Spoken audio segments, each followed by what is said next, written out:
গল্পটিতে অনুতাপ এবং আল্লাহ তাআলার করুণার গুরুত্ব তুলে ধরে হয়েছে। আল্লাহ তাআলা হযরত ইউনুসকে নিনেভের লোকদের পথ দেখানোর জন্য পাঠিয়েছিলেন, কিন্তু তারা তার বাণী প্রত্যাখ্যান করেছিল। মন খারাপ করে ইউনুস চলে গেলেন এবং জাহাজে উঠলেন। একটি ঝড় আঘাত হানে এবং নাবিকরা বিশ্বাস করে যে ঝড়টি আল্লাহ তাআলার অসন্তোষের চিহ্ন ছিল, বিপর্যয়ের জন্য কে দায়ী তা নির্ধারণ করার জন্য লোটা ফেলেছিল। ইউনুসের উপর লট পড়ে এবং তিনি জলে নিক্ষিপ্ত হন।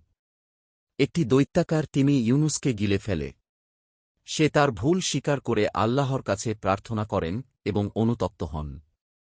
আল্লাহ তাআলা তার প্রার্থনা শুনেছিলেন এবং তিমিকে তাকে ছেড়ে দিতে আদেশ করেছিলেন। তিনি ইউনুসকে নিরাপদে তীরে এনে রেখে যায় এবং তার মিশনে ফিরে আসে।